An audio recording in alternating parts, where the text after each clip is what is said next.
Good evening, everybody. Call the July 6th Planning Board to order. First appointment tonight is Green Court Acres. It's a final plan submission. Mark McCallum is representing the developers. We've been given a final plan checklist from Tom. And also, I think, Mark, this is the first time you've seen this, the final plan checklist. Yes. Okay. Bill, Bill Thompson is the usually representative. He had enclosed a letter to us with some of the answers to a previous checklist, so we had that in our file. I think the easiest way to do it is just run right down anything that's checked off, or there's no need to discuss it. Anything that's got questions on it, we'll just go through those and get that, try to resolve that. First thing is water supply. It's public water, obviously, because you guys, the water district is pulled through there.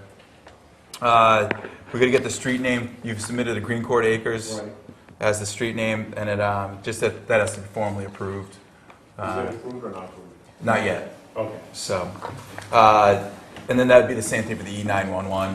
Right. Patty's just going to make sure that doesn't conflict. Can we ask a question, or is that not appropriate? Sure. I thought he was attached to a street that already had a name.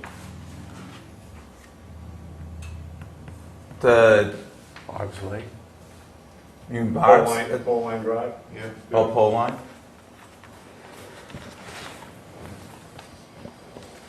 I don't know. It's already an accepted 911 name. There's already 4 houses on it.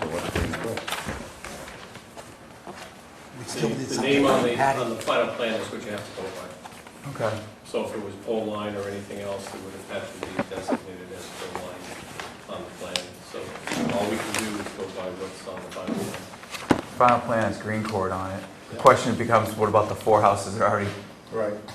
Pole Line Drive. pole line drive? All right, so this is something that we got to resolve. Now, if the applicant would like to request that as a name change, then we can relay that to Well, I don't know, fire chief. moving into town and telling those people that I want to change the name. Probably should have talked to them first, right? It's something that needs to be resolved. Yeah, I mean, if you want to just leave it as Pole Line Drive.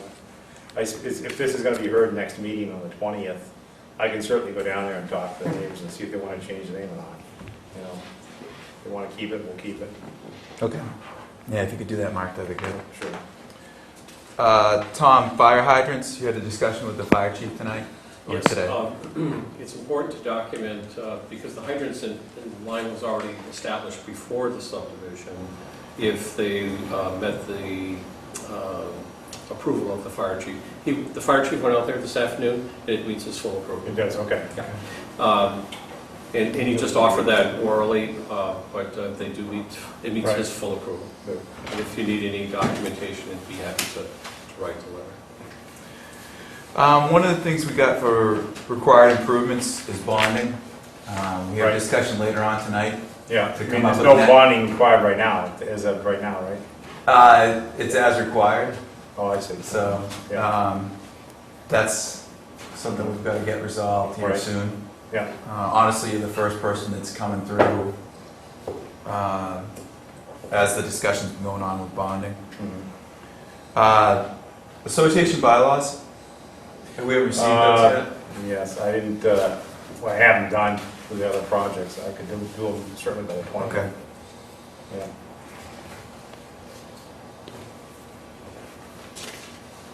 And chief will be giving us a letter to, okay.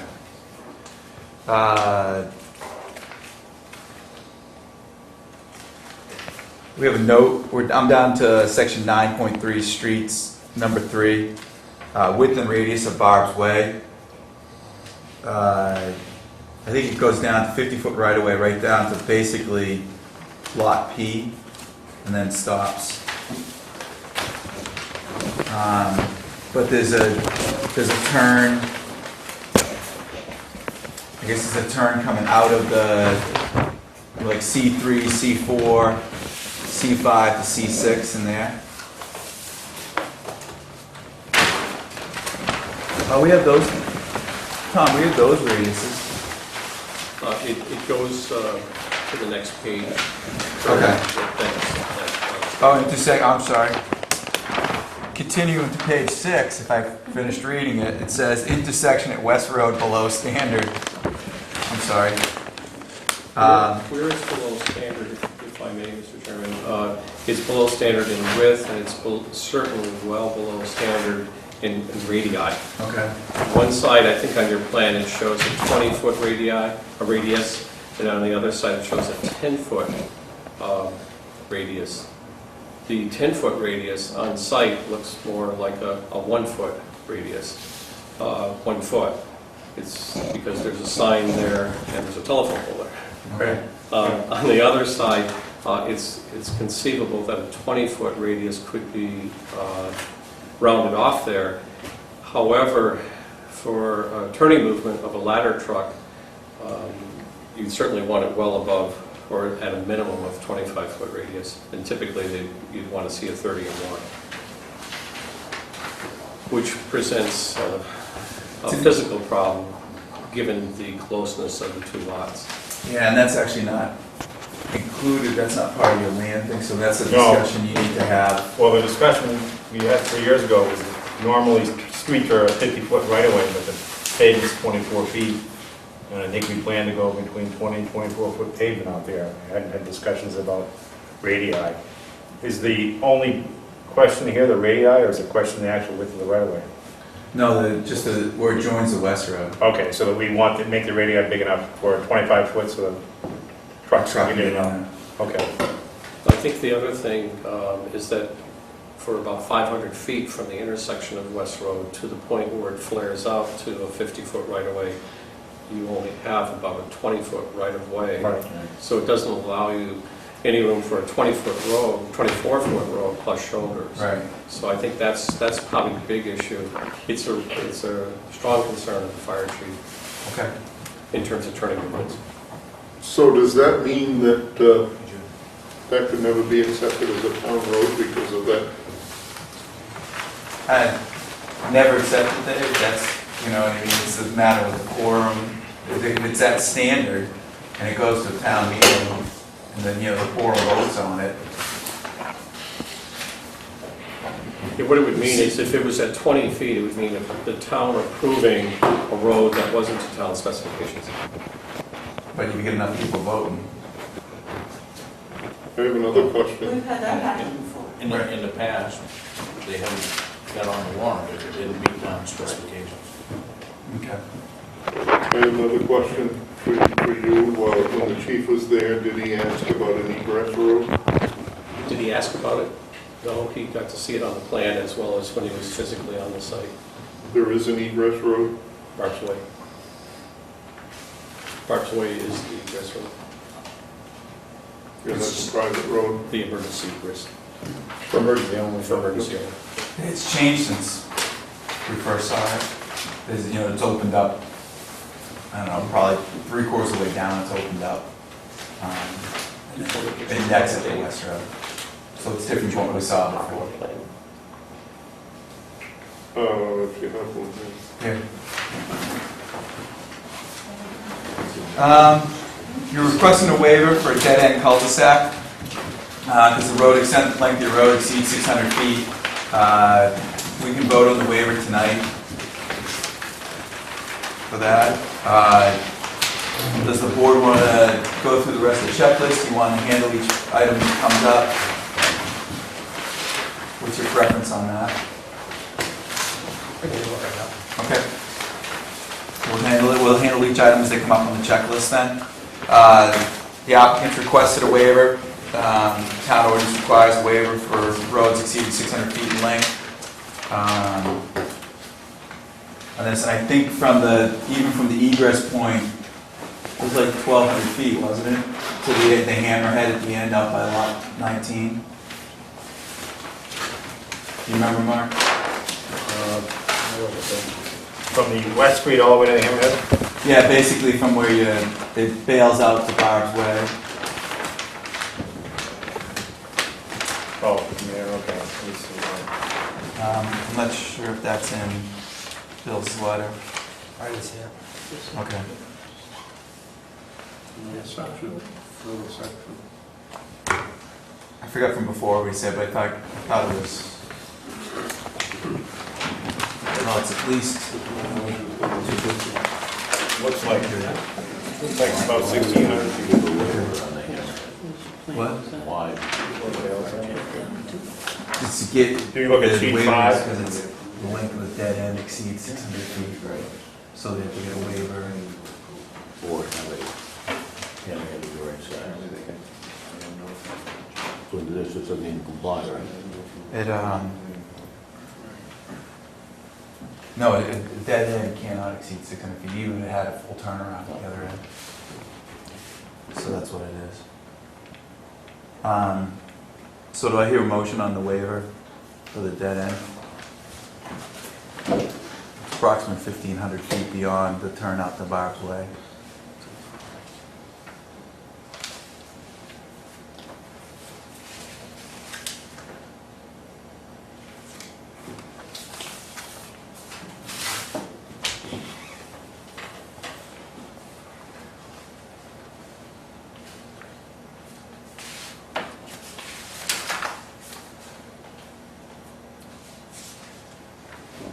No waiver?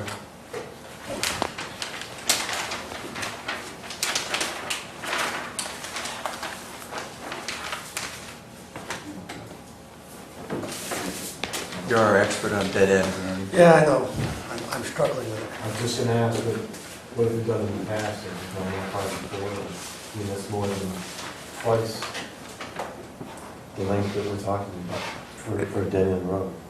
We've usually, on other roads that have had dead ends, we've required at least turn, like we did Huff Lane. Huff Lane. How We- long was that? I can't remember. That was long, but we required those turnouts, right? Mm. That like every 2 or 3 turnouts were required, so that 2 vehicles could pass if it was snowed in type thing.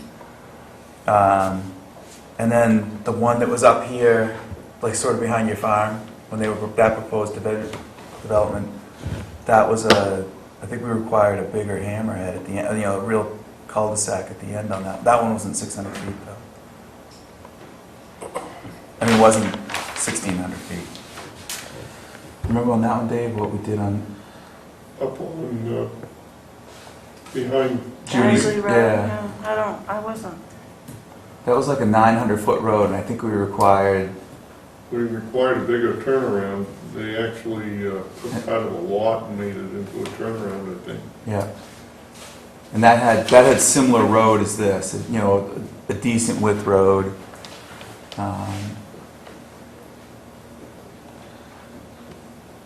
What's your pavement width on this, Mark? 24? 24. So Huff Lane was a lot narrower too, and it was going to stay in an undeveloped state. We're not Well, gonna, he does have a chance to make the hammerhead longer on one side, because eventually that road's gonna be extended into Gonna another go around a section. big loop, sure. And there's also the other end of that loop could also be opened as a turnaround too. oh, we're right by lot 12. Yes, between 10 and 12. And then at the end where the hammerhead is, that road by 10 and 12 goes right out around and connects back on. Eventually. So he could extend the hammerhead, and he could make the other turn off, another turnaround. Yeah, and then by the time that other future development comes in, that's, Sure, there'll be a loop then. yeah, that would be a loop at that point. Yeah. Is there a standard for the size of that turnaround?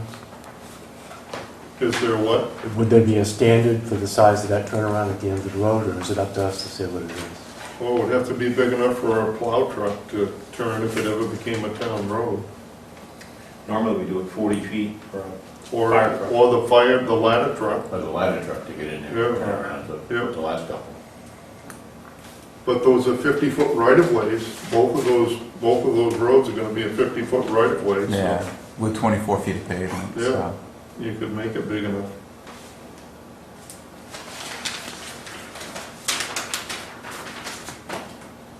I think what sets this drawing apart from other developments that we've had is that there is we've seen what the potential future will be on it, so I mean, that's a nice, I mean, it's nice to know what's Right. coming in on that end of it, so, I mean, if the board's flavor was to ask for those to be extended, it actually would be part of your Sure, future construction. that'd be fine. So I would make that a motion to waive that extension. Is that a 40-foot diameter circle at the end, or Just a 40-foot long hammerhead. just a 20 40-foot foot long? wide, pavement, 40 feet wide. To allow 40 feet for a plow truck or a ladder truck to turn around. And back at this other first hammerhead, same thing? Yeah, just length in there. Yeah, actually, there were 3 of them when you count the one that goes on to Bob Way. Yeah, and that actually will be improved, Yeah. so, I mean, that, you're roughly, you're about 600 feet apart at that point. A little bit longer to the last one. All right, I hear a motion. Any discussion on that motion? All those in favor? Need a second. Need a second. Oh, I'm sorry, need a second? I'll Thank you. second it. All right, hearing a second. All those in favor? All those against? All those abstaining? I moved for it. Okay, sorry. All right, so that waiver's approved with those changes. We talked about Barb's Way Right. on that, so that's something you need to have a discussion with. Is that just the 25-foot radii we need, basically? The width isn't a question. I mean, I guess my question on that, that's never gonna be, I mean, that's Not gonna be not accepted yours. anyways, right? Huh? It's not gonna be accepted, we just propose it as, we're trying to make it better so that emergency vehicles can get in there. It's not only for our project, but for people living on that road. Yeah, and you don't own that We don't, no. section, or you don't have the right of way to that section. So, I mean, I guess the question comes back to for, as long as Barb's Way is sufficient to get emergency vehicles through in the wintertime, Well, I think the radius Mark is... has stated that he's going to improve that to a gravel base Right. at 20 feet. The point is that the town and the applicant may want to enter into agreement that it'll never be a public road, because it never can be unless you violate your specifications. If it's going to be a road that's only 20 feet, the other concern becomes is the runoff. There's no room for shoulders. If it's 20 foot of graded gravel way, there's no shoulder. Typically you'd want to have at least a 4 foot or more shoulder. Given the terrain out there, the plus side is that it's all good gravel and it Right. drains well. You're right. That's the plus, okay? In a worst case storm situation, then there's apt to be some puddling or beyond. So I think it's really critical that the town don't set a precedent that you're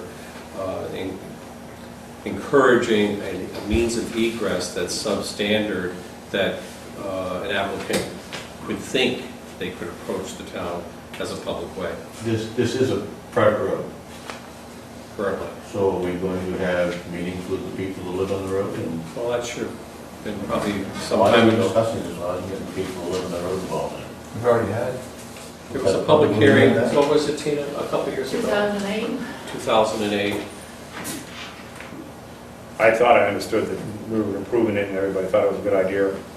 Well, I it's easy- understand. easy for us to say, but Yeah. it's a private road with people living on that road that I don't see where we're involving. Right, and we had public hearings and all that, and I thought they were all aware of it, but that, maybe I was wrong. Well, the board's involved from a public safety standard.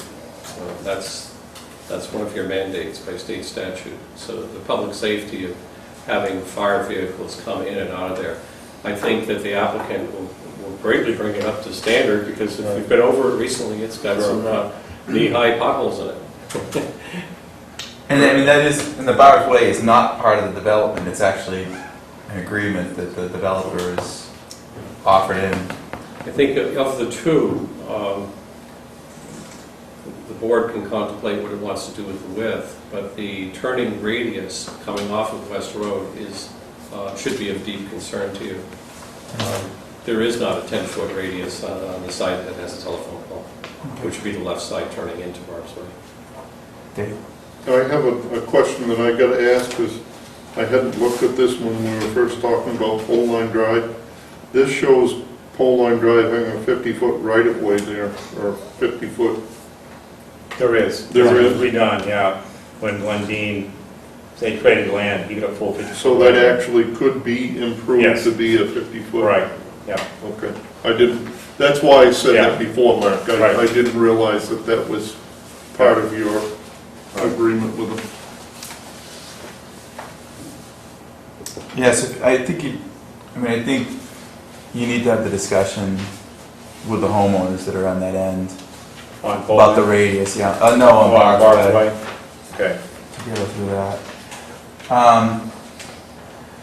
It's in the water district, down to page 7 of 7. Sufficient water to support development. It is in the water district and it is proposed to be on public water. Conforms with local ordinances regulations, number 9. Emergency egress is questionable with 4 radii at West Road intersection narrow right away. So that's a discussion we've already had. Subdivider has financial capability and capacity to meet the standards of this section, and that's performance bond requirements, which we're going to have discussion on later on tonight on that. So I think that brings us through the checklist. Does the board have any questions? Anybody, old road committee people, any discussions? New road committee people, any discussions, I'm sorry. So, we've got room on the next agenda, right, Tina? Mm-hmm. Okay, so, So you think I'll have something itemized tomorrow that I'll be able to use, and I'll go to Barb's Way and talk to people about that. That one particular radio right there is that, where it takes a sharp left, is that what you're talking about? Coming out of Barb's Way onto West Road, it would be on the right. Okay. There's a pole and there's a sign for the businessman that is Okay, 3 that or might 4 be, blocks down. that might be on West Road right away, right? We'd have to pinpoint that. I couldn't really tell, but I Okay. think if you did a 25-foot radius on each Right there, side, okay. then you'd have to talk with CNP, move the pole, and then negotiate something with that landowner that has the truck repair, car repair business. Okay. I think we pretty much ran down the checklist on Right. it, so. So that and maybe the pole line drive name the same? Yeah, the name basically, requirements. Unless they want to change it. Yeah, Yeah, okay. Mark, I think where that stands is Patty has sent a letter to the chief. If the chief says that's okay, then I believe, Dennis, doesn't it go to the Board of Selectmen for final stamp of approval? Yeah, if it's a new road change or a new road name, if this is an extension of an existing road, I guess that would. just stays in Pole Line Drive. So, Is there an issue about having a public hearing at this point? no? We can go to have another one. I know Frank was talking about having a public hearing. What was it, the last meeting we had though, somebody was in the audience that their niece or nephew, Yeah, family member moved in, they didn't know anything about it. Public hearings. You know, and I don't have a problem with it, I was just saying because Frank had an issue about it. Okay, Just a chance. so we don't have to, no public hearing. I think you guys have been in discussion with everybody at either end, Pole Line Drive and Barb's Way. Some, not everyone, Okay. yeah. I just wanted to bring it up for the benefit of the applicant, and if we're gonna have a public hearing, we should decide tonight. Yeah, I get And it. if we're not gonna have one, then he knows we're not having one. Sure. What's everybody else's favor on that? I mean, it's been 2 years since the initial discussion. There has been rollover and people live there. Christine, we sent out like notice to abutters. Have any of those been out lately? Notices? Okay. When did you say the last public hearing? 2008, 2008. yeah. Oh, it's 3 years. There it is.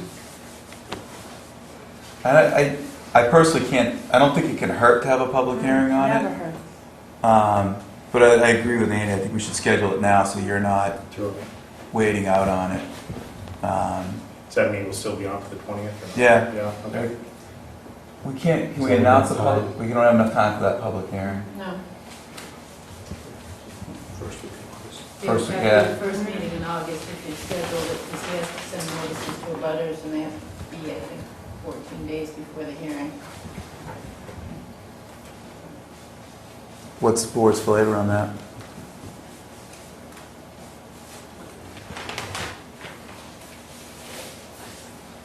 My opinion is that they've had them before, and if issues would have come up, everyone's aware of what's going on there. It's been in the works for 3 years. So, I mean, I don't think they really need one. I bring it up just so we can air it out, Yeah, you know, and that's my opinion. I don't think we need one. Everyone that's out there knows something's happening out there. And they've had plenty of opportunity. Are there people on Barb's Way that were not there I don't know. when we had the last? I mean, there's definitely been construction going on, so I mean, not construction, but I mean, the water line went through there and. But it's still a private way that we're using as an egress for development. Right. So what makes them want to do anything? They can block the road off if they want. Well, they're gonna. It's a private way. Improve it or not, it's still a private way. I think I'd like to see something with those homeowners that said, hey, okay, it's no different than what we did with you, your private road. Somebody gets Is a, there any kind of agreement that it will be plowed? there ought to be, I'd like to see something with those landowners that says, hey, it's our private way, we're gonna let you use it as an egress, emergency egress. Usually there's some kind of an agreement. Sure. Because you, from lot F, basically east is under your deed, right? Right.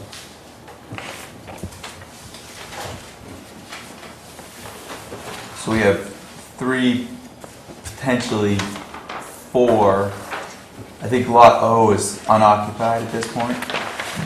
Right? Yeah. Well, it's owned by somebody, but I'm not sure there's a house on it.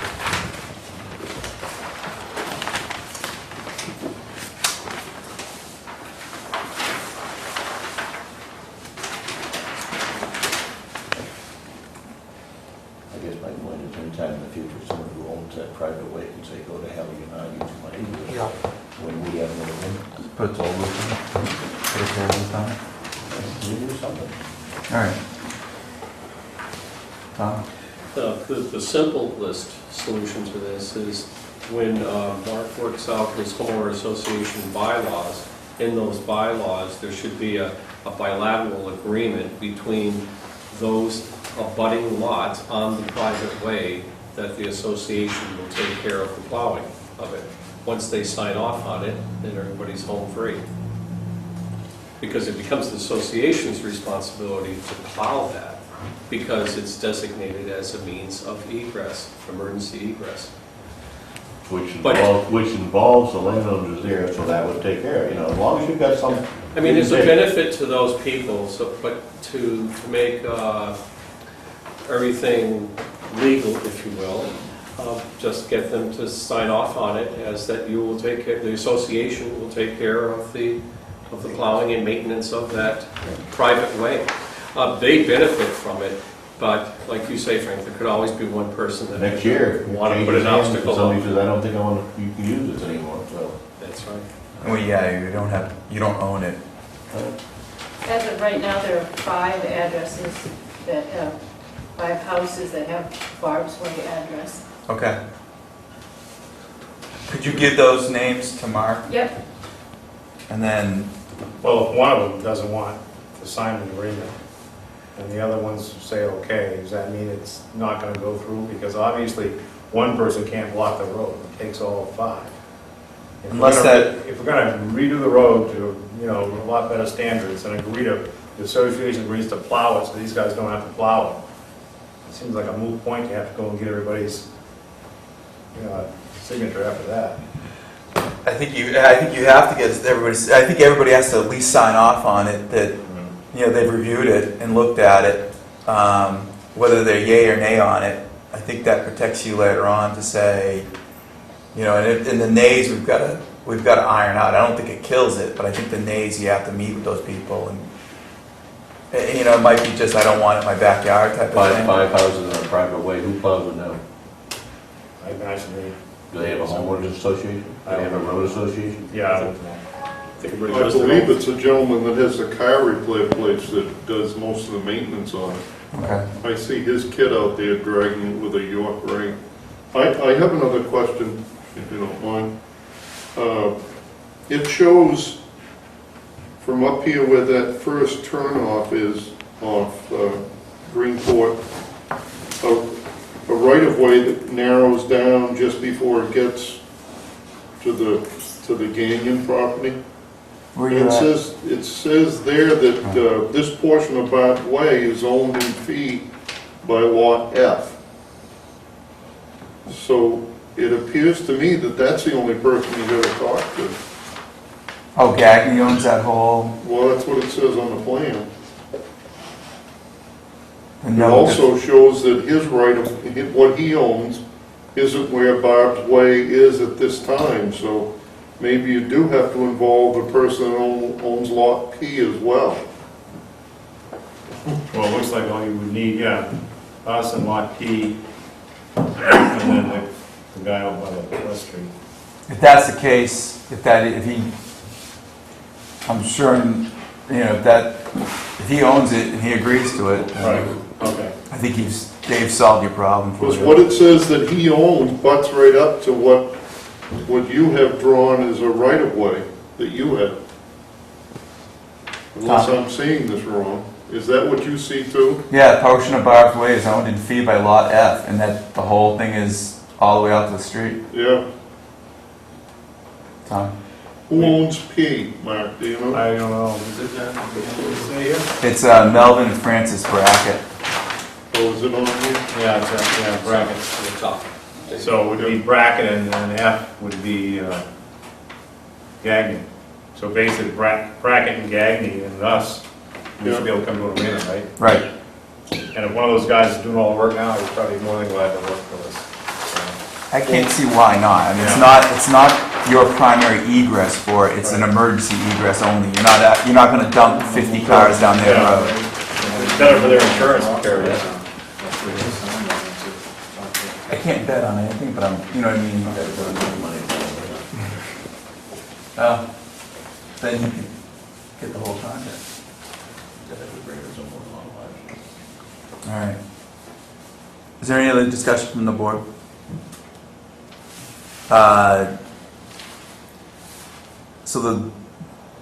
We've made the decision on that. If you get the agreement with Gagnon and Brackett, Okay, sure. and then we can have you on the meeting for the 20th. Okay, Okay? Thank you. thank you.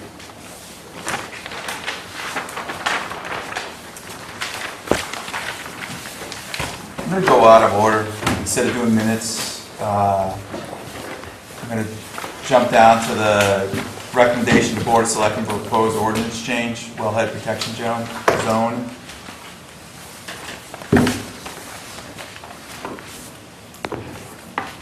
Who's representing? Dave, you talking? No? Go ahead, John. All right. I was not at the meeting, so you guys, the discussion, the workshop, the last workshop we just had 2 weeks ago. Yes, I guess we're here tonight to request approval from the planning board following the workshop. We had some discussion at the workshop, and to backtrack a little bit for Mr. Tim Neal had a question on how much of an area we were reducing in terms of scope of wellhead protection total. It's about a 36% reduction in total area. We also added a section in regards to residents and the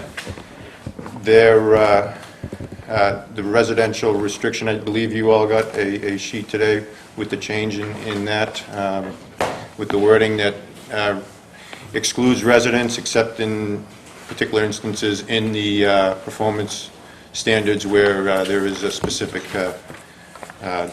mention of residential restrictions, or if a residential activity exceeds a particular performance standard, then then they would fall under performance standards. That was the only real change right there. Yes, yes. And so we're here to answer any other questions, if you have any for tonight, and we're requesting your opinion after that. Tim, I mean, you got your business right there. I mean, obviously, this would affect, you're pretty much one of the only established commercial, and that, I mean, do you see it affecting you? I was told if you were already there, they weren't gonna Yeah, but I mean, you're, be first. You don't want to get me going on. okay, Can I? go ahead. If you look at the section,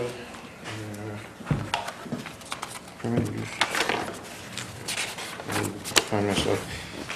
It's page 3, section C, land use table. It says any proposed land use listed below. So my interpretation of that is anything that's existing Is exempt. is exempt, and anything that will be proposed in the future will fall under these standards. I think that actually said, doesn't it, that's actually in writing earlier on. Yep. I thought that. There was another section that mentions permitted uses and structures, Okay. but I think this reassures that he would have certain standards to meet, but those are already existing. If he's in violation of existing standards, which are permitted uses, I believe, then he would have to answer to those. But in terms of this enactment of this ordinance, he would not be put to the change, unless there are unless he changes his status and what type of activity he's doing out there. Any discussion from the board? We had discussed it and asked quite a few questions that night, and we had polled the board to see how we felt, if we were apt to recommend it or not. And I think we had given him our yes, that we were going to. Okay. Right, yeah. I think the straw vote was to Yeah. contact the selectmen Okay. for those changes. So I would make the motion that we would pass it on to the selectmen, that we approve it and pass it on to the selectmen for their review. Okay. Hearing a motion, is there a second? I'll second that. A second, is there any discussion on that? Is that just to pass it on, or is that to say that we support it? We support it. We support it and pass it on to the board of selectmen for their review. Any other discussion? All those in favor? All right. So, it's over to your guys, Dale. And I think, someone on the board, will certainly take what the planning board has offered, but I will offer this up. In the future, there has to be some arrangement between the water district and us before you go poke holes and determine where you're going to restrict. Before you do it. Before you do it. Yeah. So you might want to think on how we develop something between the municipality and the water district before you go exploring for more water. In this case, Dennis, that was already established. Understand, but what was also established was a wellhead protection zone for that well, all right, which now you're changing dramatically. We had offered the planning board a second option. And the second option is to stay with the existing wellhead protection that is already for that area, with it enlarged a small amount. I don't want to beat down the horse on what's being changed or whatever, because I think we're well down the road. In the future, if you have a big demand, 4 or 5 more of these developments go in, and you say, we need to go get water, all right? Somehow, we need to look at the impact of where you're looking and what kind of impact that has to the land use in those areas. Yeah, and we sort of, I sort of beat on this one a while ago, because that was my view. I don't wanna see it after the fact, and I understand you have to plan ahead and drill and see if you got water and all that, but you need to have more involvement with the town and i.e. planning board before you get to that stage. Well, that kind of came out of the last workshop that the three bodies were all Yeah, involved in, and we've had some discussions relative to that, I off think- and on to the, but I think as we go forward, and I don't think it's gonna be, oh God, we gotta go do something, but I think somewhere, whether it's you three or whomever happens to be following you in those roles, there has to be something that says, hey, we just can't go in the middle of Waterboro Center and decide we're gonna poke down a production well, and, you know, we don't care what ramifications, that's the. And see if it gets water, and if it doesn't, we're fine, but if it does, whoops, now we wanna change it. Right. It needs to be before that. So there just needs to be some forethought, that's all. I mean, I was on the water district, and we did look everywhere, and we just ended up looking on that same property. And I'm on 202, and one thing that bugs me is you have Bob Jones' property, which was a known junkyard. Yep. And I mean, it just depends on who's looking and which way they're looking. Depends on the person who's making the rules today. Yeah, exactly. And, you know, we just mentioned the rules here, but somebody else might interpret it differently later on, being on the board that you guys are on now, that could affect somebody future. Forward planning communication needs to be better, I think, between all of us, but I think that's what we're really saying. You know, where we're going and where you guys are going in development, there needs to be more communications. So a new member of the board doesn't get blindsided and say, I didn't know about this. Well, yeah, go back a year or two, because we were talking about it. So it needs to be better communications. Couldn't that be accomplished by making it a conditional use in all the zones? That would involve us, the public, the board of selectmen. It rarely comes up. Meaning a public public well. water source would have to be a conditional use? In every zone. It's an interesting You concept. still end up with the same problem, though, until they have that public water source. Once they find it, But it's then they go, whoops, it's- now we it's need. not, but it's not just these guys. Mhm. Somebody comes in Could and be decides they're someone- gonna go build a restaurant or whatnot that meets the qualifications For to public become a water. public water Yeah, source. okay. And they're gonna have some plan to mitigate. That's actually a Water. good It's idea. not meant to be restrictive, it's just meant to keep everybody involved right from the beginning. For campground, there's a lot of other things that qualify to be public Public water. water Yeah. sources. And we have a year to do it. That's probably an excellent way to at least keep it in front of everybody. Even though initially everybody goes, well, what am I gonna go do that for? But it does, it brings it out in the public light right away. Okay. So you got, so it's forward off to the selectmen. Yeah, I think once we get, and then that'll go on the agenda at some point, because I think there will have to be a public hearing based on the current presentation, and then after that, the board would either adopt it or into the ordinance. I think with what you guys have gone through in the workshops and everything else, I mean, you pretty much addressed, at least all the public hearings we've had, you've addressed everything that the public has brought up as concerns. So I mean, I think it's just a matter of communicating that back to the public. You know, that it's not more restrictive, it's not, you know, you're not losing property value and everything like It's a that. reduction in area. And I mean, it's, a lot of people had concerns about uses and stuff like that, and I think with that last change, that's really, that's a moot point. I think the biggest thing that needs to be brought out is the fact that these regulations are not to take away from anyone. We just do not want to happen what happened originally that started this water district. Right. That's the only reason these things are put into a standard. You know, we could just say, let's just go with the watershed we have, and then when it gets polluted, we'll just fall back on something else. It just, It's to protect the resources. that's there. it. That's all it is. I don't think anybody's arguing that, David. I think Oh, yes, they are. Well, One okay, person. there might be some. Yeah, but I think we're talking, I don't think that's what we're saying. Right, but I think, in general, I understand it, and I think most anybody would say, we have to protect the resource, right? I think in the future, the only thing that I'm concerned with is where's the next resource gonna be, Yeah. right? And does the water district just unilaterally go pick a spot, and after putting tons of money into exploring it, and then come to the town and said, oh, we gotta change the well protection zone again? I think before the spot gets identified, you have to look at what are the ramifications of the wellhead protection if it was in that spot.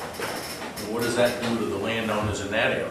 Or even as the spot is being identified. Right, It needs to be. So I think that, And I don't want to argue about this, Dennis, but the only thing is, every well is different. understand Sure. that, But that's just it, Dave. This amoeba is gonna keep growing. It's Oh, not, Yeah, it's not gonna, and every Shrink in size. hydrogeologist is gonna give you a different answer. Yeah. And that's what I get a little frustrated. And even, like, you live in Lake Arrowhead, Yeah. correct?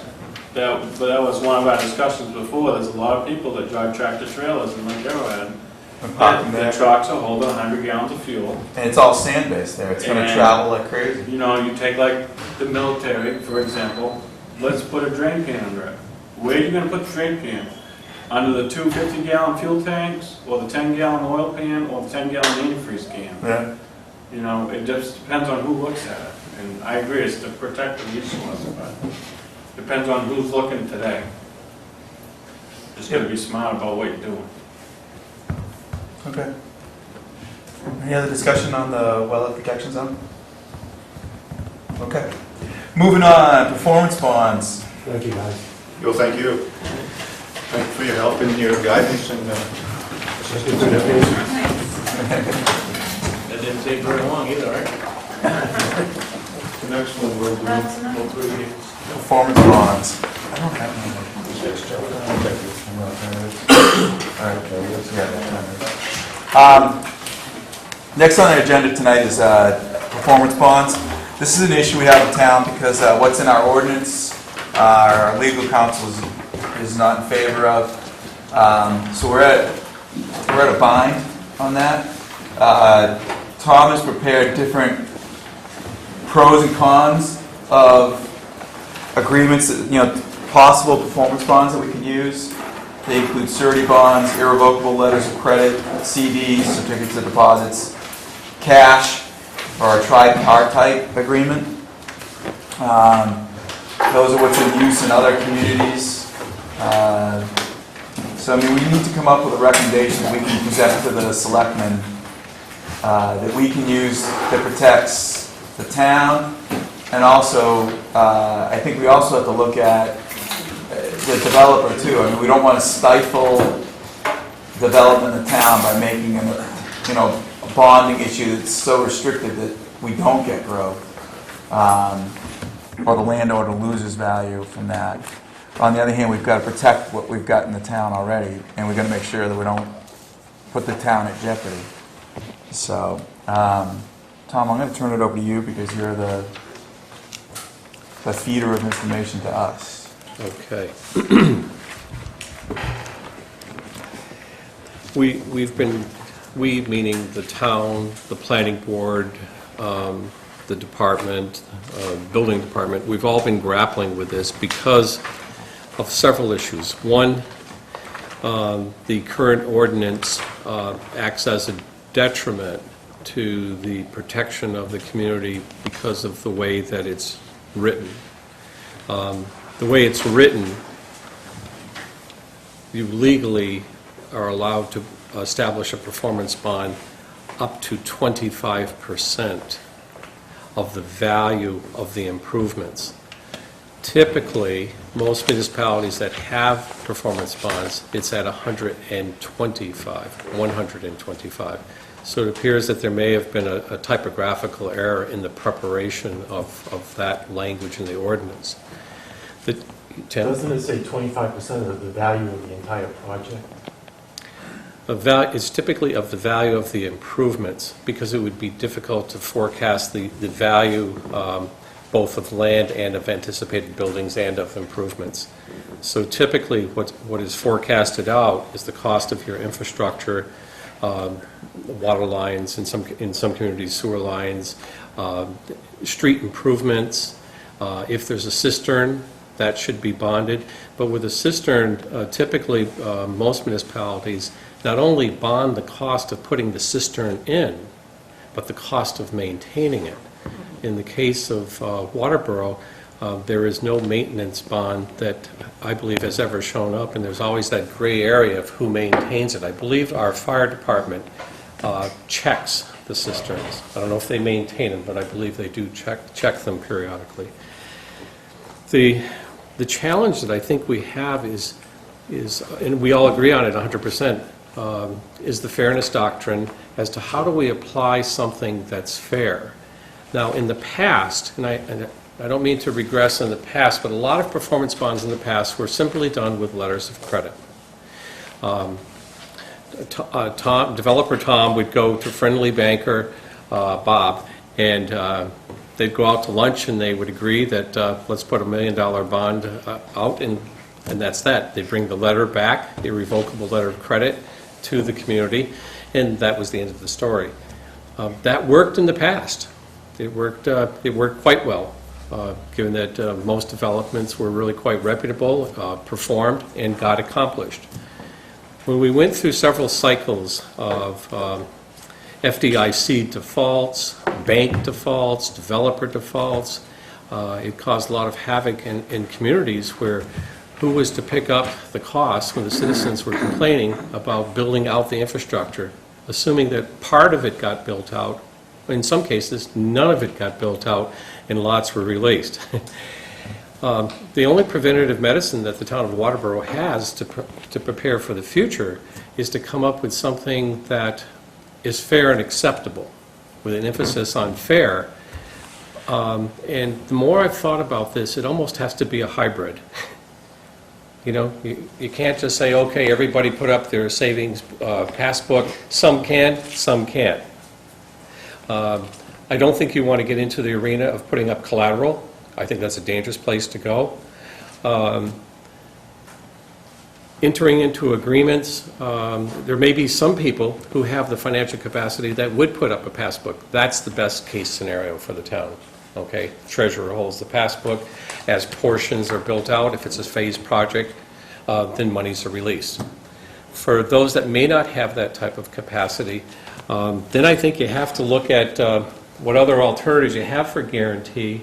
I would not suggest irrevocable letters of credit in any case. I think it's a very dangerous place to go. Certificates of deposit, those surety bonds, those are your real options. You need to be very precautious too on surety bonds because it depends which insurance company you're dealing with. If it's a domestic company or if it's a foreign company. And there needs to be a tracker. There needs to be someone who's monitoring this for the board. In that case, the Board of Selectmen would hopefully appoint one of the staff members that could log, keep track of all of your bonds, what financial vehicles were being used, and if banks changed, then it would be that responsibility of the staff person to notify you. So I think you got several issues. One, who takes care of the maintenance of these bonds and logs them and reports them back to you. Because on long-term projects, you take like the project that's before you tonight, it's phase one of a potential phase 2 or 3 phases. Build out might be 15 or more years. Yeah. And so you have to be really diligent as to how you establish those bonds. Now, what typically does happen too, once you set up the financial vehicle, is that the developer may very well come back. Let's use Mark, if we will, as an example. He's got a 20-lot subdivision. He may come back and break that into another set of phases. He may break that into 3 phases so that he can only have to bond 1/3 of it, not the entire. So that's part of the fairness doctrine too, and it typically should, that conversation should typically happen when he's being reviewed. Now, at this point in time, it's front and center on the performance bonds. It's very fair for the planning board to suggest, would you like to break this phase into other phases, because then you won't have to bond as much. And that can release, that's what I'm speaking about in terms of maybe establishing a hybrid that makes it fair to the smaller scale developer. At the same time, not all development in this community will be done by local or regional people. There will be investments in the next decade that will be foreign investments in the community, and you want to have that assurity, that financial assurity, that infrastructure gets built out. What about the option of, not issuing building permits? I think Tina brought it up in Virginia, where they basically scratch a road all in, put a base coat in. They don't have to post anything, but they don't get a building permit either for anything until that goes through. Until the final code goes on, you mean? No, they don't get until that base, the town standard base coat is in. Because, as construction goes in, it's going to rip up a final coat. Exactly. But doesn't that put a lot of responsibility onto the code enforcement officer? That probably, I don't know if we want to do that or not. I mean, we've had trouble with that before. Yeah, I thought there was an The issue. problem comes in when the developer sells a lot to someone who thinks they're going to come in and get a building permit, and the building permit's being withheld because the road isn't ready. So then you've got... You guys become the bad guys. But Yeah. and I think the dilemma, and Judy, you've been probably on the planning board longer than anybody else. There was a period of time where the planning board really didn't want to see any of the road built, right, because of the damage during construction, right? Whereas some of the other towns you go to around here, the road is in Right.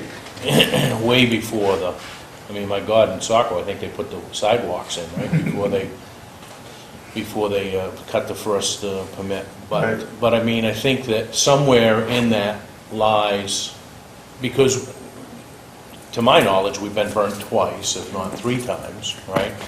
With the town taking over roads that were never done. Right. And we ended up, with a sizable amount of investment in those 3 properties. In all those cases. Not to speak of, and I'm not certainly telling anybody that doesn't know, the problem on Old Elford Road, which was ultimately, probably, right from the get-go, a problem with when they put the development in. Yeah. Because who knew? We knew it was a swamp, but who knew? The change. Who Yeah. cared? And who cared, right? Back in Yeah. the 70s, it was like, how fast can we build the houses? And the FHA was sitting around throwing money around, but, so, and we've, on the board, we've had some discussion, and I know even as of last night, David and I kind of went back and forth a little bit, because, maybe it's the Board of Selectmen's job to tell the planning board what we want, all right? I'm of the different mind. The planning board owns this ordinance. This language is gonna go into the ordinance. Now, in the past, before the charter, we always went to town meeting to change the ordinance. We don't do that ever. Right. I've not in the last 4 years that I've been on the board have we done that. It's been, planning board makes, or a request comes in, goes to the planning board, goes back to this Board of Selectmen, and we go make the change. So there's little bit of a different process that we're using today, other than Joe everybody at a town meeting saying, I don't like that, right? Remember when we were gonna rezone Westwood, right? And got beat at town meeting. So a process change today. So from my perspective, and I'm just one humble opinion on the board, right? I think that a recommendation really has to come from the planning board, because you are the cognizant of the zoning laws, right, or the zoning Right. document, right? Now, we have to be able to say, can we administer that? You guys have come up with something that is going to be an administrative burden. We'll never be able to do that, right? So I think that's the feedback that has to go back and forth. But I think what we have today is not acceptable, Okay, Right. because, So we're actually in a dead because end I right think, now, too. I think because, and I'm not trying to accuse or blame anybody, but rarely do we go after a performance bond because, well, we really don't know what we want to do, Exactly. right? So in the course of kind of doing all that hard thinking, we don't really have any good teeth in the ordinance today. We default by can't. doing nothing, really. We're right, we can't say on checklist item number 21 is this. I mean, it's a somewhere out there number right now, you know, we don't have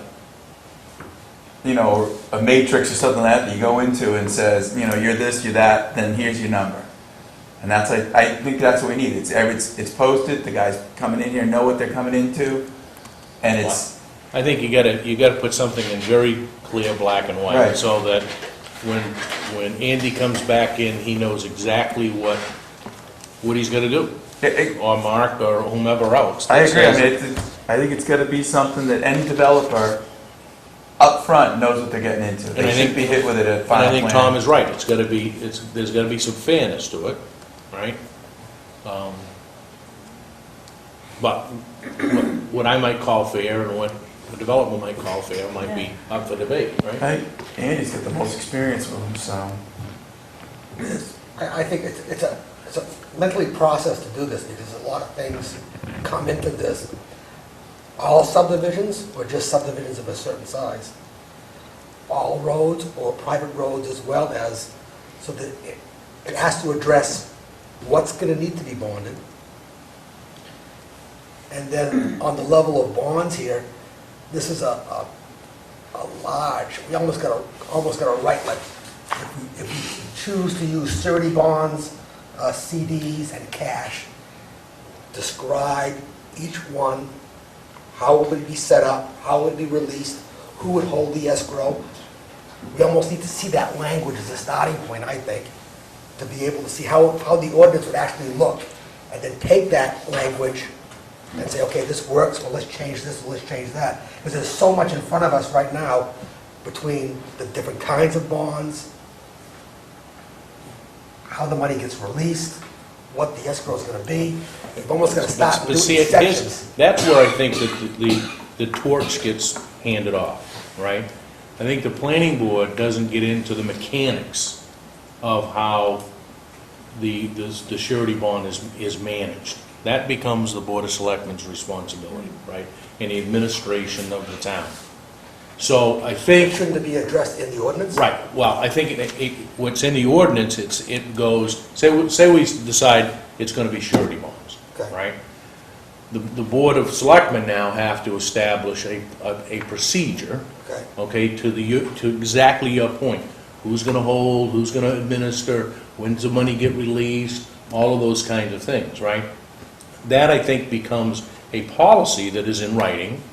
It may be referred to by the zoning ordinance, but the zoning ordinance, and again, to your point, has to say, if you're gonna put in a development of this size, you will have to put up the surety bond. So, yeah, you need a matrix in Right. there Exactly, that's, exactly, yeah. And I think that's the language that Something you as a in there. developer wanna see in the zoning package to say, well, this is the expectation of me when I go to a municipality, whether it's Waterboro, I Limerick, or think somebody whomever, coming in right? with a 2-lot subdivision or a 10-lot Right. subdivision can't be treated the And same. once you know that, the next question that you have to ask is, well, how's it gonna get administered? and when I Okay. get my cash back. Right, and that's where I think that our responsibility as a Board of Selectmen is to develop that process, right? And render that to writing in a procedure, so that, and I mean, ultimately, Tom is probably the single point of contact for a developer. Here's the zoning ordinance, this is what you gotta do, and oh, by the way, here's the document that's, you know, an ordinance by the town, or a procedure, or policy, or whatever the case may be, of how it flows, right? So I think that's ultimately our responsibility to say, well, I know it's our responsibility, right? I agree, I think what you're saying, Dennis, is right. I think that makes, you know, we can make, as a board, we can make a recommendation, what we think it should be, and as long as the end product is something that we can physically hand to a developer, I think we've accomplished our goal. Yeah, because unfortunately, no matter how we cut, slice and dice this, a lawyer will be involved in how that gets structured, right? Right. But, and some lawyers think they're more financially astute than they might actually be, but, so we need to kind of develop that, but there will be legal language in that, right? Absolutely. Huh? To kind of break this into two pieces, two boards, if you will. Dennis has described the internal process, and some of that's delegated down from the selectmen and it becomes a policy. I think to get it from your desk, as you had done earlier, back to the Board of Selectmen's desk, two key things are really critical. And one is, what percentage do you want to establish in the ordinance for the dollar requirement? You have to have a percentage of value. And the value is attached to the infrastructure, the putting in of the water lines, the building of the roadway, all the substructure, all those details, right down to the street sign, right down to the monuments. Those are improvements that have to be done. There's been developments right here in York County where the monumentation never gets put in, and it causes heartache and heartburn down the road. So you're presently at 25%. One of two things that need to be submitted to the selectmen in the current ordinance is what percentage? Where do you want to move that 25% to? Most other municipalities go between 100 to 125%. The second and equally as important factor is escalator clauses. On long-term developments that are spread over a decade or more, the value that you established in year one is no longer applicable 5 years out. And so an escalator percentage is typically set in there after X amount of years.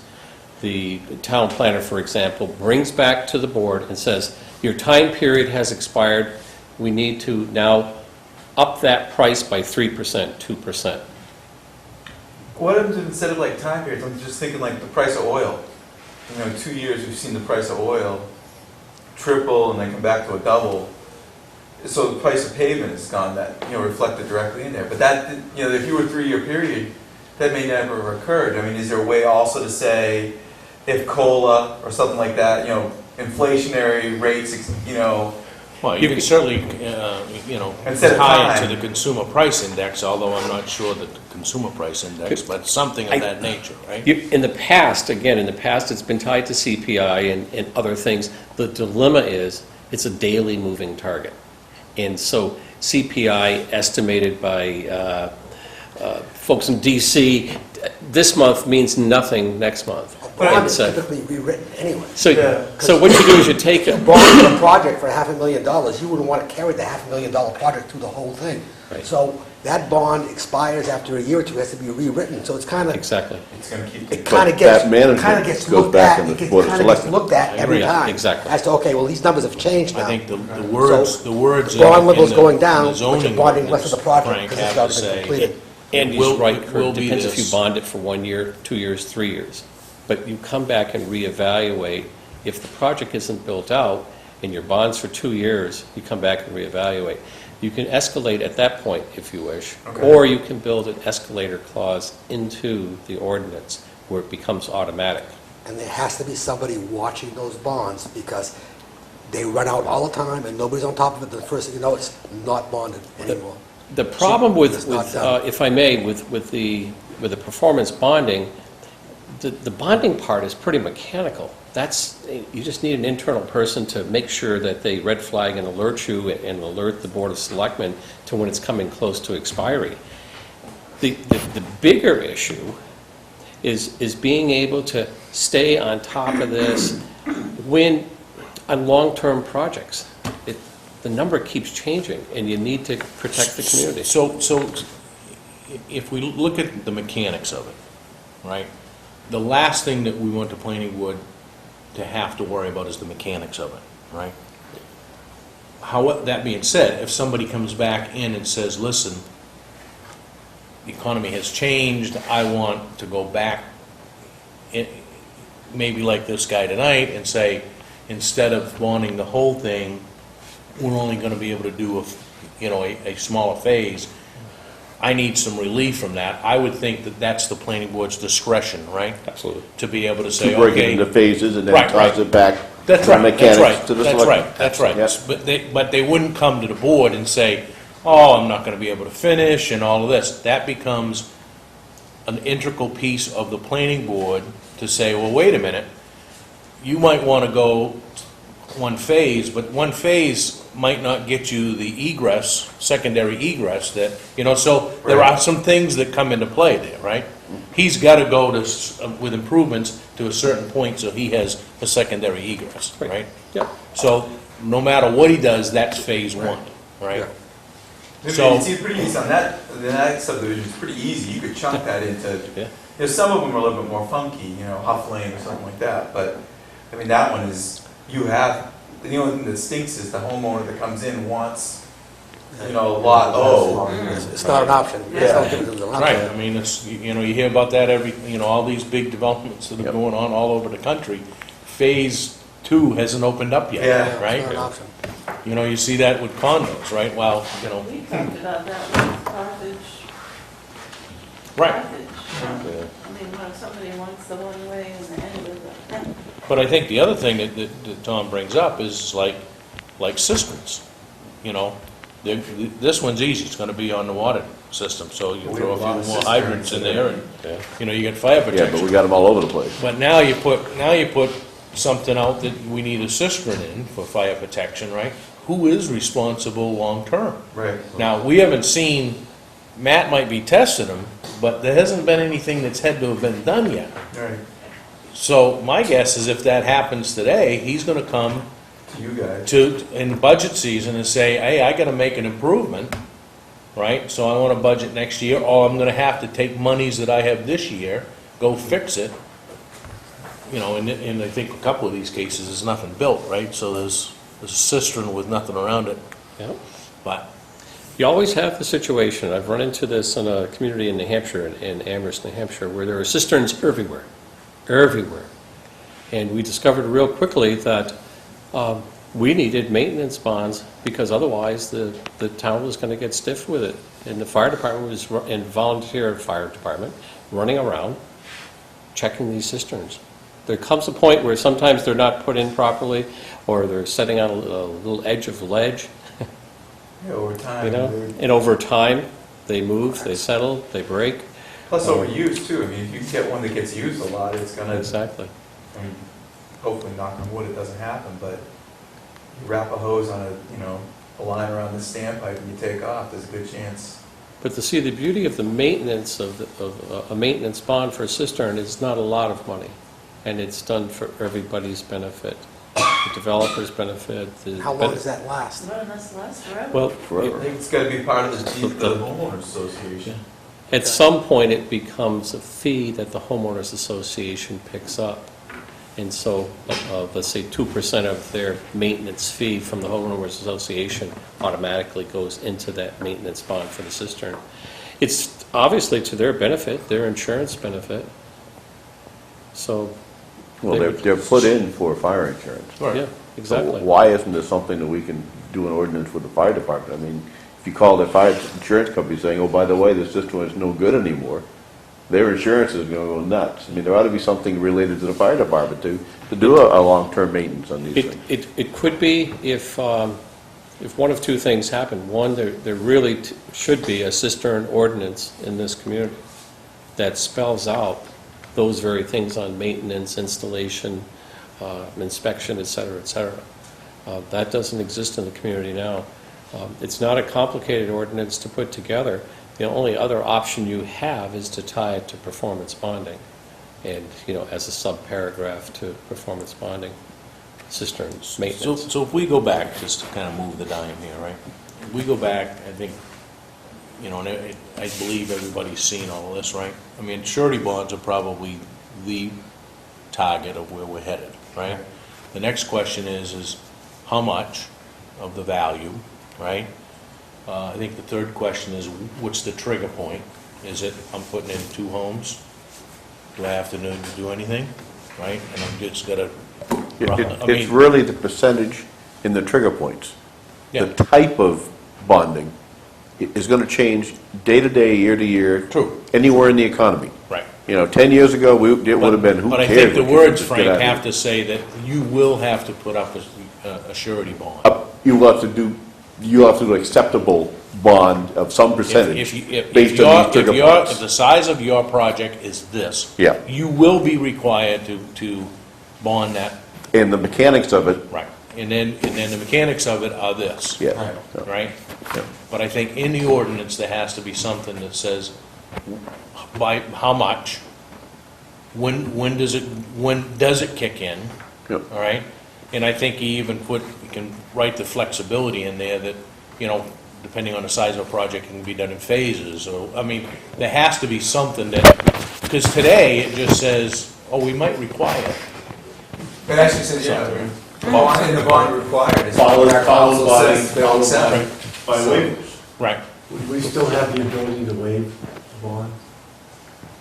Because I'm thinking of the minimums, like Andy's saying, I mean, before us for 2 hours. But if you, I think, although if you set the trigger at, we don't care about a bond for 2 houses, Below a all certain. right?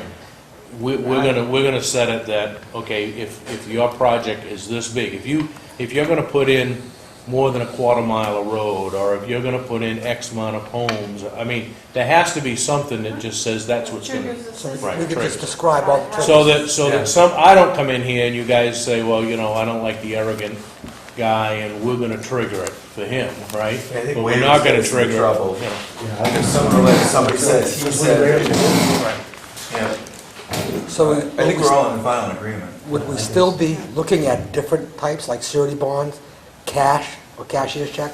Sure, we'll be setting. I don't see why not, right? Percentages and trigger points.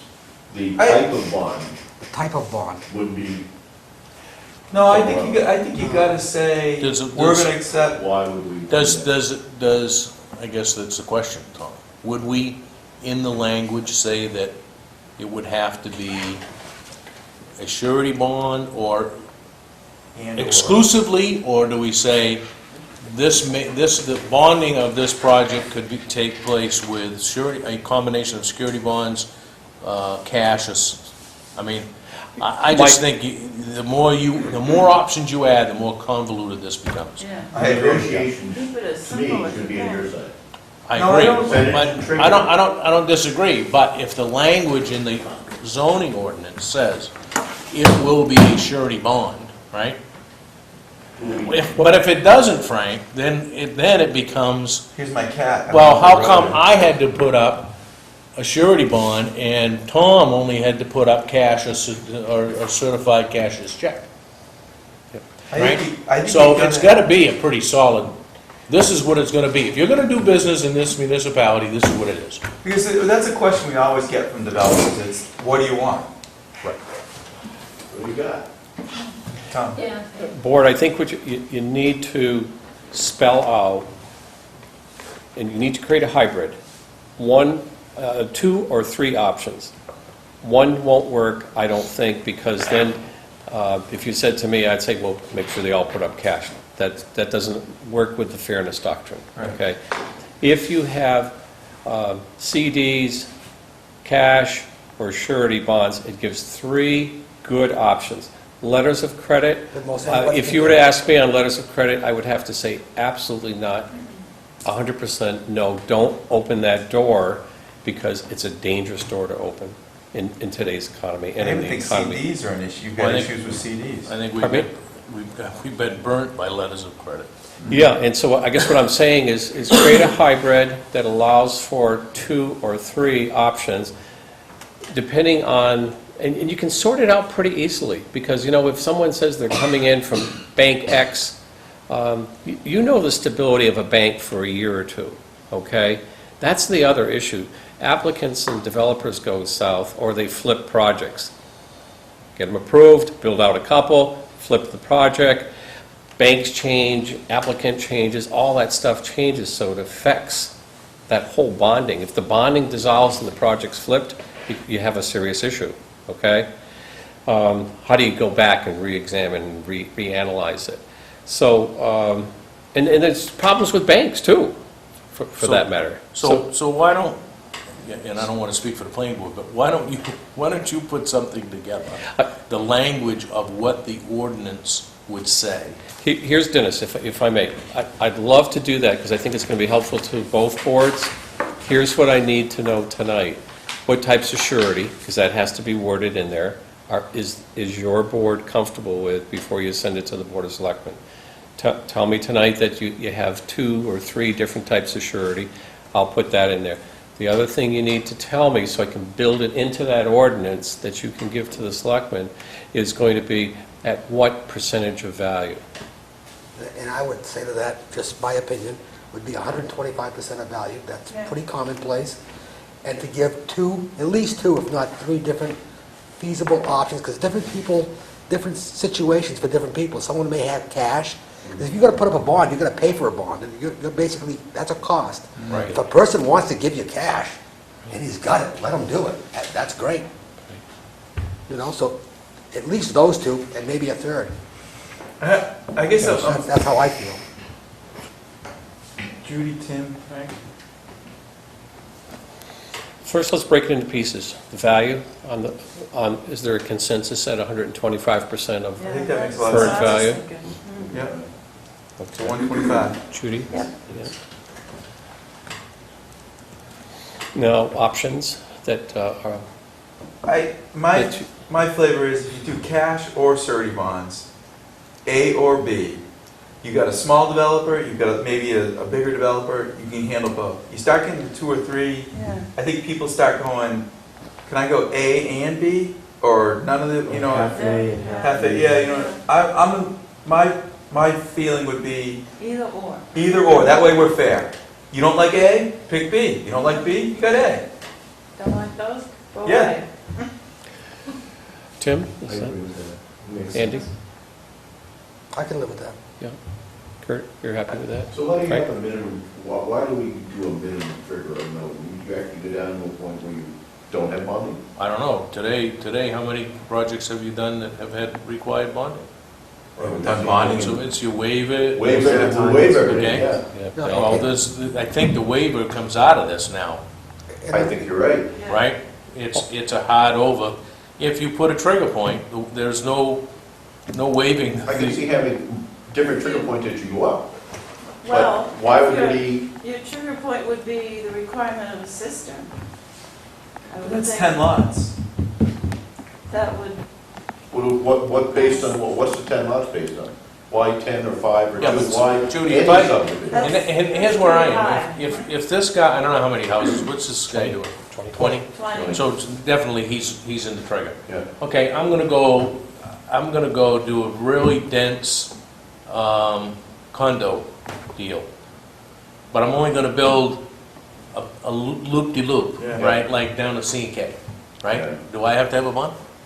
Yes. Yes?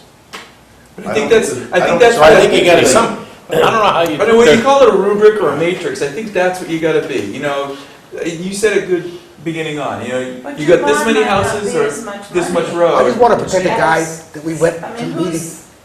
I think the planning board should set what the bond should be, or What percentage? somebody, well, not percentage, but Do you think it should be Everybody- automatic though, Judy? In other words, it's hard in the ordinance language that says if your project is this big, you will have to have it? Or do you want to leave that to the discretion of the planning board? You leave it to the discretion of the planning board is from one planning. This, if you're doing this, you gotta do a bond. I mean, we're not gonna mess around with this. If it's a small Waiving project, the and all bond will be that. small. Yeah, I agree. I don't want to see a minimum. I want to see. So call Touch it, everybody. right. That makes it really easy. That one lot. If you're doing development, it That's is. why I That's want right. the guy to do Whether one it's lot, 2 condos lots. or- With a I think 500-foot we driveway, need to have look get at all the things that would require a bond and put a value on that. And I don't want to put in anybody's mind, but we've already been through a zoning change for JD, right?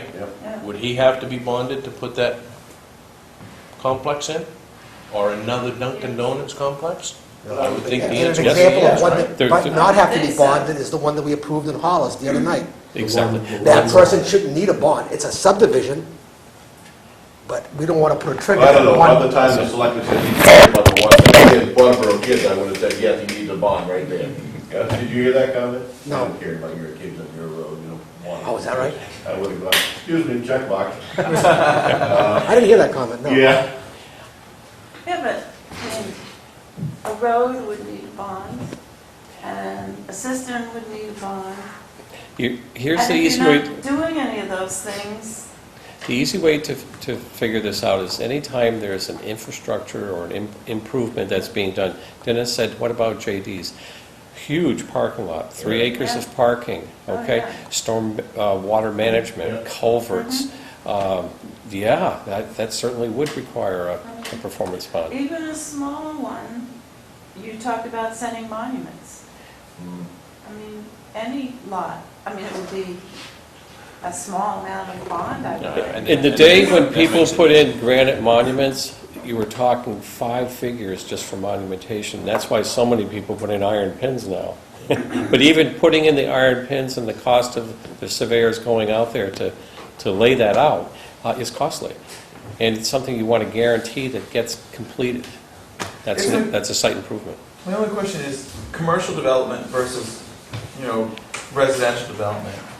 If somebody wants to come in and build in, a 20-lot storage building or something like that, they're gonna cut a road in, they have to have stormwater drainage because of the area they're in. Does the town really care if he doesn't finish it?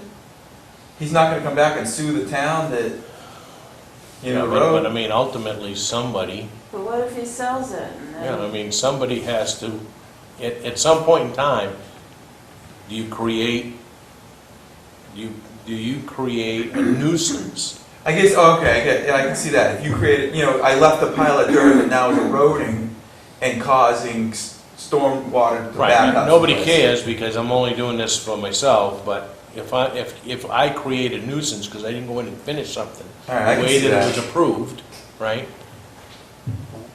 Okay, that makes sense. Bless you. Bless you. All right, so we got value. The vehicle sounds like it's going to be those two choices. The cash or surety Yeah. bonding.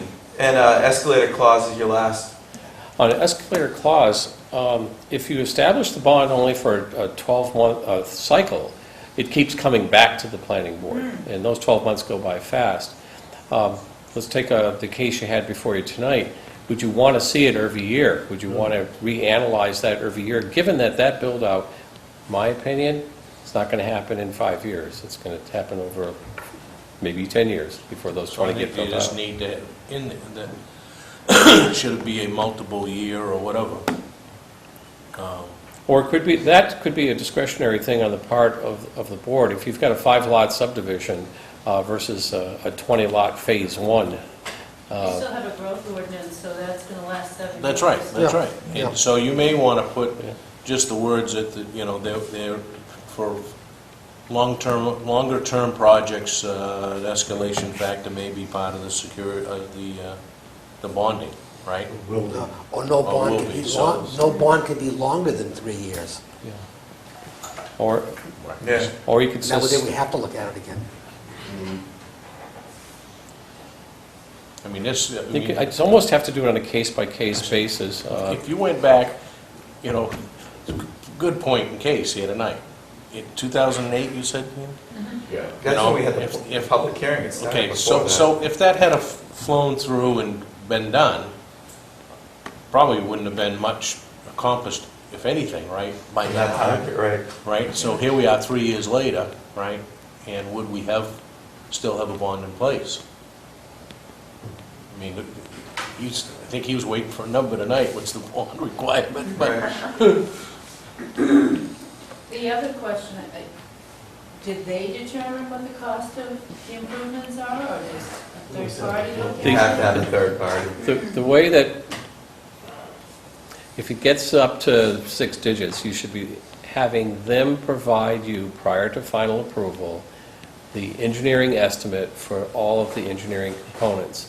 We take a look at it, and the board says to me, okay, let's do a peer review on this number, or If it's a smaller project, I can look at it and I can say, that's fair and reasonable, it's a one-year bond, that's fair But and you have reasonable. that provision today, right, to require a peer review? Peer review. But it probably should be explicit in the performance bonding so that there's no surprises to the developer that that's also a peer review. And it's an easy peer review too, because they both use the same manuals to determine what those costs are for the current year. So, it's just a checks and balances, take a look at it. If the board says, hey, Tom, this is only a 3-lot subdivision, is this engineering estimate look fair and reasonable, then I can do it internally. If it's a huge project, then we may want to go out So for it peer should be review. addressed in the What language. I've seen in a lot of the towns is the town's engineer will come Exactly. up with one, and our engineer will come up with one, and then they agree to a number.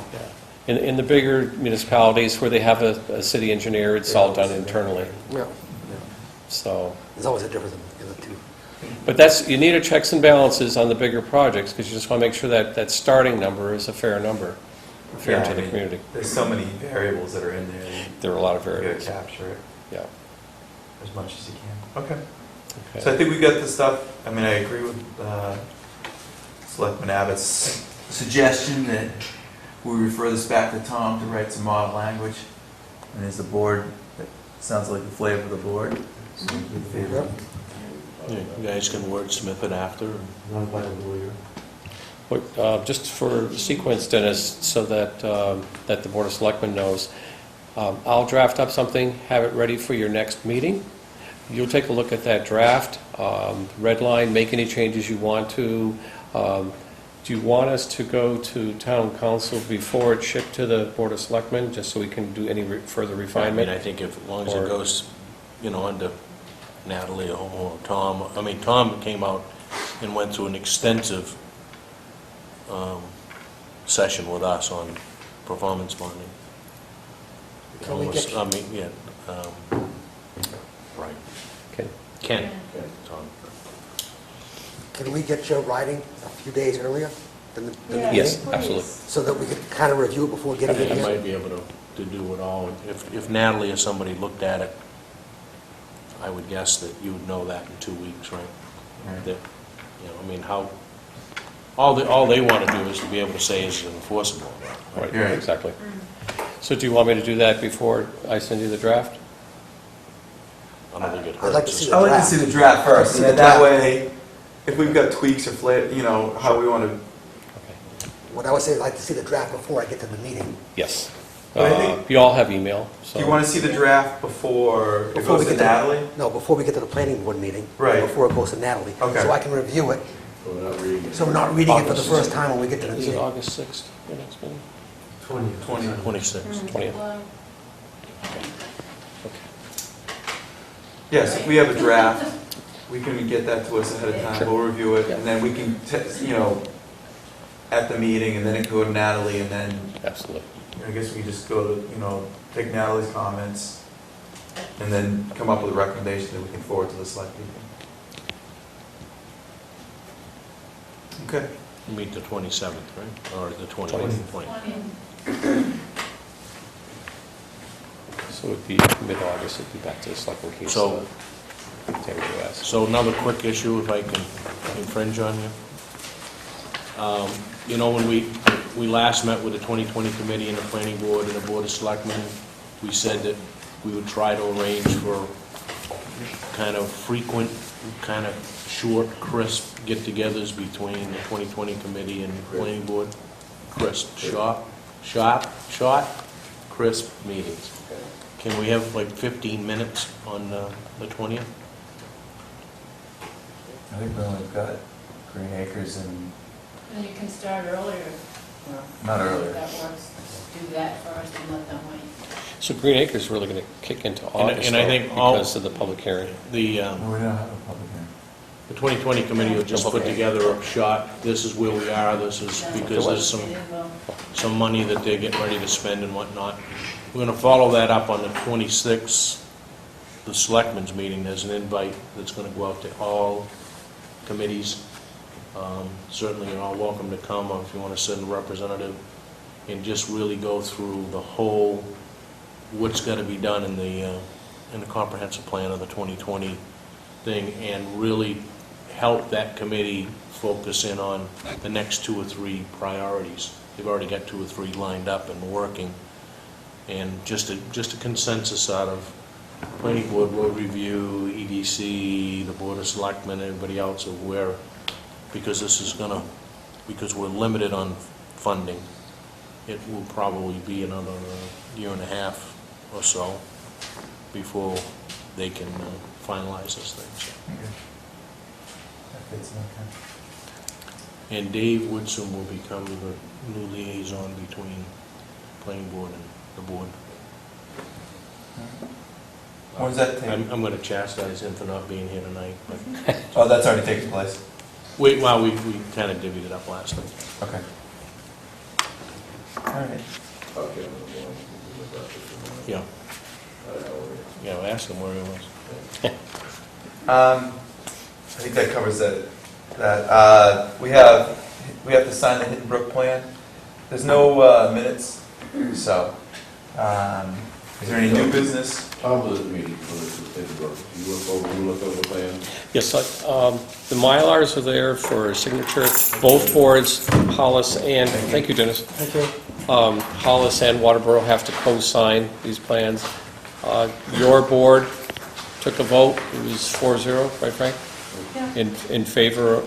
There were some modifications and conditions that were added to the plan. Those are on the plan, so it's ready to sign. Okay. Is there anything else that we have to? We've sort of gotten your comments already, so.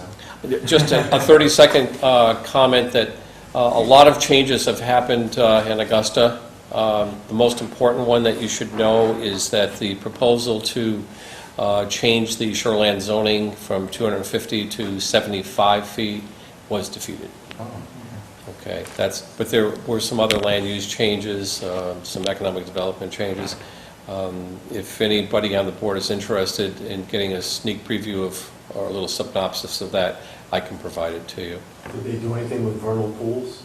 They did, and I haven't read the outcome of it, but why don't I make that for the benefit of the full board? Since Mr. Denby can't be here, that was always his thing, was vernal Yes. pools. I haven't read the outcome of that, but And we can all wear sidearms when we come to the meetings now. Yeah. that's advisable. Just checking. Are they still going to require developers to be licensed for shoreline construction? I don't know what the outcome of that is. I'd have to check that. Okay. But I have access to a law firm here in the state that can provide a synopsis of Irving law. And for any of you that want to have that full copy, just let me know and I can make a copy for you, or I can make it for each of the board members. Great. All right. I have no other business, so I hear a motion to adjourn. So moved. We have a motion, do we have a second? All right. All those in favor? No discussion.